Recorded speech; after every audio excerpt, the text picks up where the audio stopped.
Tungsten சுரங்க திட்டத்தை எதிர்த்து போராடிய பொதுமக்கள் மீது பதியப்பட்ட வழக்குகளை தமிழக அரசு திரும்பப் பெற்றுள்ளது. இதுகுறித்து தமிழக அரசு வெளியிட்டுள்ள அறிக்கையில், மதுரை மாவட்டம் மேலூர் பகுதியில் உள்ள அரிட்டாப்பட்டி கிராமத்தை சுற்றியுள்ள பகுதிகளில் டங்ஸ்டன் சுரங்கம் அமைப்பதற்கான உரிமையை மத்திய அரசு வழங்கியதை எதிர்த்து அப்பகுதி மக்கள் போராட்டம் நடத்தினர். இதையடுத்து இந்த திட்டத்தை உடனடியாக கைவிட வேண்டும் என்று பிரதமரை வலியுறுத்தி முதல்வர் ஸ்டாலின் கடிதம் எழுதினார்.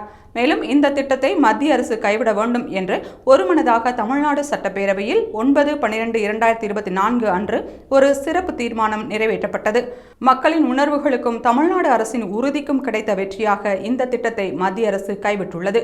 இந்த டங்ஸ்டன் சுரங்க திட்டத்தை எதிர்த்து போராட்டத்தில் ஈடுபட்ட பொதுமக்கள் மீது காவல்துறையினரால் பதிவு செய்யப்பட்ட வழக்குகள் அனைத்தும் திரும்ப பெறப்படும் என்று முதல்வர் ஸ்டாலின் உறுதியளித்தார் என்று தெரிவித்துள்ளது.